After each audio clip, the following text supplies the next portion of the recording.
So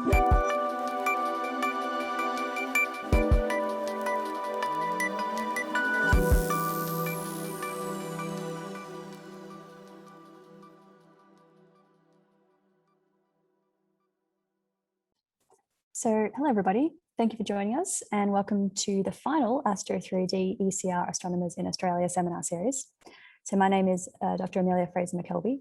I'm a postdoc at the University of Western Australia as part of the International Centre for Radio Astronomy Research. So before we begin today, it's important for us to acknowledge the traditional owners of the land on which we meet. The Aboriginal and Torres Strait Islander people were Australia's first astronomers, and we acknowledge their long-standing systems of knowledge on which we continue to build today.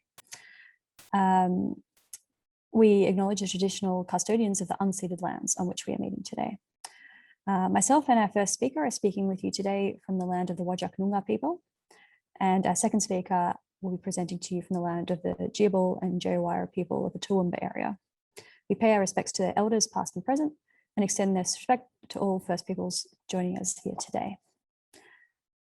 So why are we here? So the series is facilitated by ASTRO 3D, which is the ARC Centre of Excellence for All Sky Astrophysics in 3 dimensions. So COVID-19 has affected our ability to travel and present at international seminars this year, especially for us in Australia. The time zones often mean that meetings take place at 2 or 3 a.m. in the morning. This lack of opportunity to network could disadvantage our junior astronomers when entering the job market. And so this series aims to combat these issues by providing a platform for junior Australian astronomers to present their work to the world. So we've got 2 talks for you today over this hour. They're both going to be 20 minutes in length with 5 minutes for questions. And please, I could ask you to save your questions for the end of the talk. You can either raise your hand or pop them in the chat function. We are also recording these talks and we're going to put them on the ASTRO 3D YouTube channel. So by being here today, you're agreeing to abide by ASTRO 3D's meeting code of conduct. So let's move on to our first speaker today. Our first speaker is Dr. Adelle Goodwin from the International Centre for Radio Astronomy Research at Curtin University. So Adelle will be talking to us about multidimensional modelling of heat flow on the surface of neutron stars. So thank you, Adelle, you can take it away. Okay, thank you, Amelia, for that nice introduction. So just checking, can you see my slides and can you hear me? Yep, both are good. Excellent. Okay. So today I thought that I would talk about my attempts of modeling the heat flow on the surface of accreting neutron stars in multiple dimensions.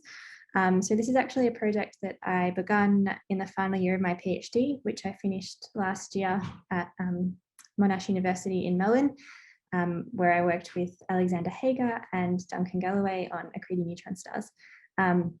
Right now, I'm actually a postdoc at ICRAR-Curtin University, and I've kind of flipped over to working on accreting black holes now, and I kind of focus on things like tidal disruption events. But my expertise is really in accreting compact objects. So this work that I'm going to talk about today is very much a collaborative effort. So Alex and I have worked heavily on this code together, but also we've worked with Anna Watts, who's at University of Amsterdam, and Frank Chambers, Yuri Kvecki, and more recently, we've actually been lucky enough to be working with this group called ADAX, who are an astronomy data and computing services government-funded organisation in Australia, and they've actually been giving us software support for the code, which is really nice. So to begin with, I'm just going to talk a little bit about what accreting neutron stars are and why we might care about them. So an accreting neutron star system involves a neutron star that is in a binary orbit, and it's actually a very close binary orbit such that the companion star will overflow its Roche flow and will accrete to the neutron star. And this accreted material will form an accretion disk around the neutron star. And this accretion disk can actually build up for quite some time before it reaches this kind of critical mass or density, at which time the accretion disk comes into this hot, bright state, which is known as outburst. And during an outburst, material from the accretion disk will actually transfer from the disk onto the surface of the neutron star itself. And this is when interesting things start happening. So for example, if the neutron star has a strong magnetic field, it can actually channel the accreted material to the poles of the neutron star and form things like hotspots, which we see as Xray pulsars. But also what can happen is that this accreted material, so we all know that neutron stars are very dense objects with strong gravitational fields. So this accreted material will condense down and can eventually reach temperatures and pressures high enough that an unstable thermonuclear runaway occurs. And this is known as an X-ray burst. So X-ray bursts are powered by this unstable ignition of whatever was the accreted material was. So it's usually primarily hydrogen or helium from the companion star on the surface of the neutron star. And we observe these in the X-rays because they're extremely energetic. They can get up to about 10 to the power of 39 ergs. And they're very short flashes. So they very quickly burn all of that accreted material that was on the surface. And then it will begin accreting again, and you might get another X-ray burst, and we end up with these trains of bursts happening. So these here are some observations of X-ray bursts. So the time axis here is in seconds. So you can see they're very short events, about a minute long, and they're very bright. And you can see that they have different shapes. So for example, this top one here has a much longer tail, and this one is much shorter. And that's because it's very individual to the system about what they can look like. So for example, in 1826, it accretes primarily hydrogen, and you have much more extended rapid proton captures happening in the tail of the explosion, and it can go for much longer compared to a pure helium burst, which is what this 1728 source is. And there's not as many protons available, so you don't get as extended nuclear burning happening. And there's a really nice review by Galloway and Cake that talks about X-ray bursts. So I mentioned that when this accreted material is transferred onto the neutron star, it can actually be channels causing these hotspots to form, and these are known as accreting X-ray pulsars. So these hotspots are observable in the light curve, and it's really nice because as they're coming into and out of view, we can actually extract the spin period of the pulsar. So this is a really nice way to get measurements of the neutron star spin, and we can get very precise measurements. So this here is a little infographic of what a hotspot might look like and how the emission from this neutron star would change as that hotspot is coming into and out of view. But the thing I really want to get across here is that there are asymmetric heat patches on the surface of accreting neutron stars. They are observed, and this we need to take into account in our models. Another thing that can be observed in these systems are these things known as burst oscillations. So burst oscillations actually occur during an X-ray burst, and they're these kind of oscillations that occur around the spin frequency of the neutron star, but they drift a bit. And the mechanism that actually causes these oscillations is unknown, but it has been proposed that it could be the flame front of the burning spreading, or it could be something like large-scale ocean modes. But the other point to get across here is that these could actually be asymmetric heat patches on the star during X-ray burst. So that's again something that we want to include in our models. And there's a really nice review on burst oscillations by Petruno and Watts in 2012. So current X-ray burst models, unfortunately, the most detailed ones that do all the nuclear reactions and stuff are 1D. And in 1D, it's very difficult to model the asymmetric heat patches and how heat might flow around the surface of the neutron star. And this means that there's some very big questions that are currently unanswered in this field. And some of them include how and where does the material accrete? So if it's being channeled by the magnetic fields, does it accrete at the poles? Does it accrete onto the equator? And then how does that accreted material distribute around the surface? So how long does it take for the accreted material to spread over the star? Does it ever reach over the entire neutron star, or does it just kind of stay to where it's being accreted? And also, how significant is nuclear burning to this distribution of heat and material? So these are questions that we wanted to think about how we might be able to answer them. And to do this, we created a 3D time-dependent code that models the heat distribution on the surface of an accreting neutron star, and such that we can account for asymmetric heat patches. And so the motivation behind this was to understand how asymmetric heat patches might affect X-ray bursts. But in reality, this code can actually be applied to a much broader range of astrophysical objects. So you can also apply it to accreting white dwarfs or some other systems. And in this code, we just consider heating, and we solve the time-dependent heat diffusion equation. So that's what this looks like. So basically, we construct a grid of our domain because modeling the entire neutron star would require a very large domain. We wouldn't be able to get to the resolution that we really want to resolve the heat diffusion. So we just model a subset of the star, and we solve the heat equation that has a source term that is the heating from nuclear burning, because that is a very important factor when we're thinking about accreted material on the surface of neutron stars. Our cells are static, so they don't readily expand, and we also don't model convective heat flows yet. That is something we would like to include, but just not quite yet. The most important thing is that the heat diffusion and the way that heating might circulate around the star is very dependent on things like the opacity, which depends on the density and the temperature. Again, we're solving for the temperature. This heating from nuclear burning, and also the density. And we know that as we go further into the neutron star, it gets more dense. So the density has a dependence on the radius. So to create this model, we had to make some assumptions. So we assume a simple neutron star equation of state. And this is something I'll talk about what that actually means. We assume that the opacity depends on both density and temperature. So we have just like an opacity grid for different temperatures and densities.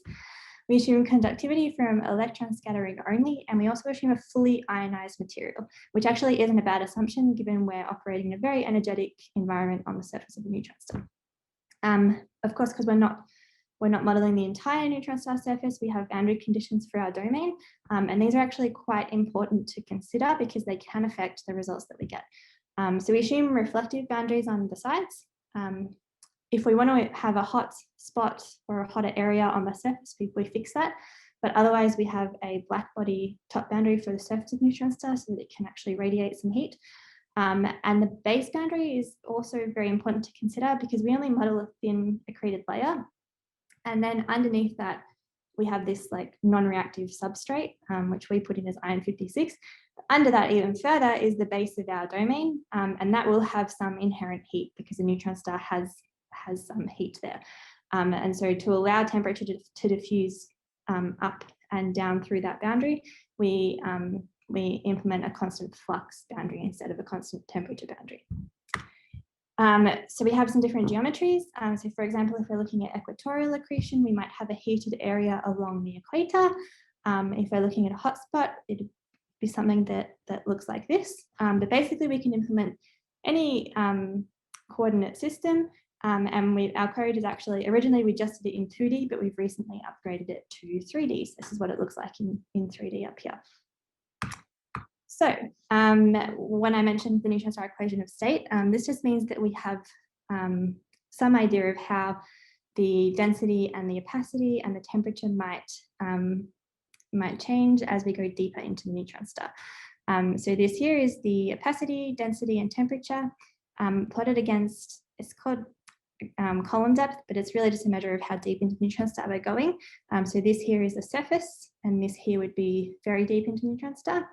I mentioned that we accrete onto a substrate of a non-reactive substance, so that's what these dashed lines are here. And then this is the accreted layer, which we are interested in modeling how heat would distribute through this layer. So the opacity goes down as we go further into the star, the density goes up, and the temperature also goes up to the base temperature.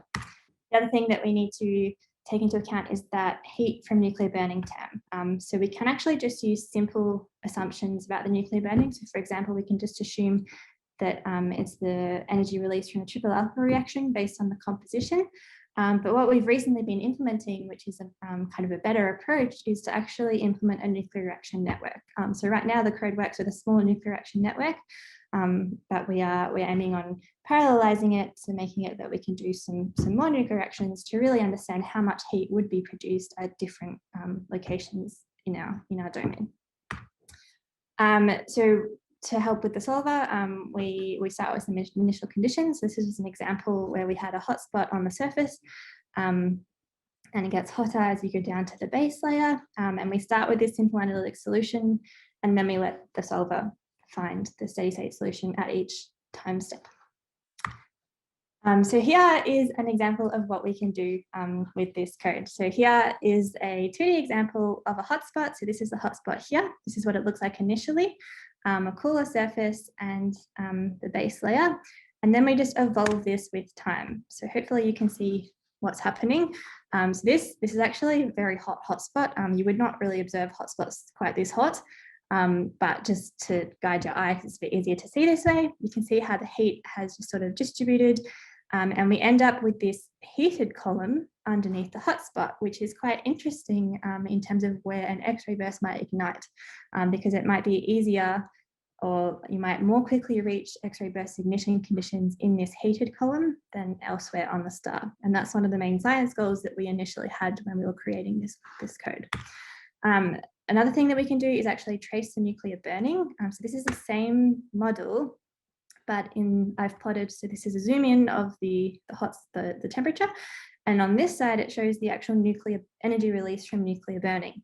So you can see that there's a lot of nuclear burning happening in that hotter region as expected, and it's kind of spreading out through the star, which is pretty cool. Yes, this just gives an idea of the level of detail we can get using a 2D or 3D code. But we did publish a paper already where we used the 2D version of the code, and we wanted to figure out if a hotspot could cause X-ray burst ignition away from the equator. So a hotspot would be at the pole of the neutron star. Traditionally, it's thought that X-ray bursts will ignite at the equator because neutron stars spin quite rapidly, and this actually induces a lower surface gravity at the equator compared to the poles. And in a lower surface gravity environment, you reach X-ray burst ignition conditions earlier or shallower than you would in a higher surface gravity environment.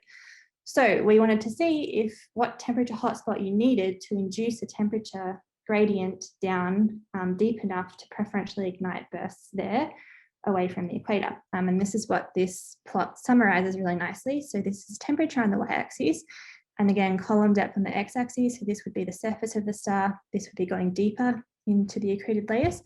This dashed line is a guide of where ignition might occur. So at what temperature or what depth you would get it. And this solid line shows the equator model. So at the equator, we would have the burst igniting here at this depth. And then the different colors represent different temperature hotspots and how shallow ignition would occur under those hotspots. So this is 5 times 10 to the 7 Kelvin. This is 10 to the 8 Kelvin, and this is 1.2 times 10 to the 8 Kelvin. So what we found is that it's actually, you need a hotspot of about 1 times 10 to the 8 Kelvin to kind of pull that ignition away from the equator to underneath the hotspot. So yeah, basically X-ray bursts could ignite away from the equator because of the sort of asymmetric distribution of heating on the star, but the hotspot needs to be more than 10 to the 8 Kelvin, and unfortunately in observations, hotspots are not usually observed to be that hot.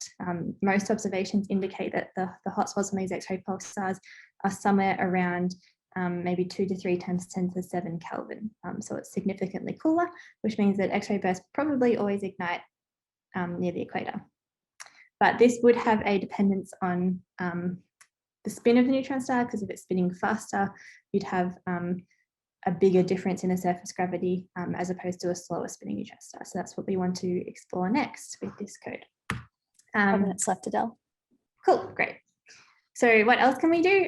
Well, the ultimate goal is to model an X-ray burst in 3D with time dependence. Currently, the code is a little slow for this, where we don't have the simple nuclear reaction, where we actually have a nuclear reaction network. But again, as I mentioned at the start, we are working with some ADAC software developers to speed up the code, which is really exciting. We're very fortunate that they were willing to give us some of their time for this. And we're also working with the ADAC developers to create some documentation and to release the code publicly on PyPI, so it will be installable with pip, which means that hopefully other people will be interested in using it as well. I actually just quickly wanted to mention that because it's a general, we just solve the heat equation in multiple dimensions, it can be applied to a broad range of different scenarios. And one of these scenarios is accreting white dwarfs, which is very similar to an accreting neutron star system. but instead of a neutron star, it's a white dwarf, which is a slightly less extreme version of a neutron star. And you can get these things called nova explosions, which is kind of similar to X-ray bursts. And this plot here actually shows a model that, so Alex Hagar was working on this model where he implemented instead a white dwarf equation of state and did some modeling. And this is a nuclear burning flame that is driven by accretion at the equator onto a white dwarf, which is, so this is the energy released. So you can see that there's kind of this flame here, which is pretty cool. This could also be applied to ignition of helium burning in type 1a supernovae, which is again on white dwarfs in the sub-Chandrasekhar model.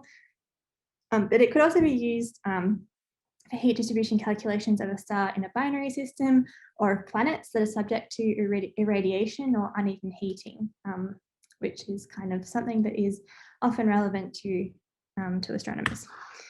So in future, we want to get a larger nuclear action network working and get it fast enough that we can model fully track an X-ray burst in 3D with the time dependence. We're going to publish the code and release it on pip with the help of ADAX, so that it will be publicly available and anyone can download it. And also, I mean, ideally in the future, we would like to include things like heat distribution from convection and hydrodynamics and stuff.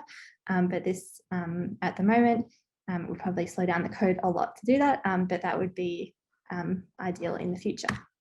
So just to summarize, we've created a 3D time-dependent code to model the heat distribution on the surface of an accreting neutron star to account for asymmetric heat patches.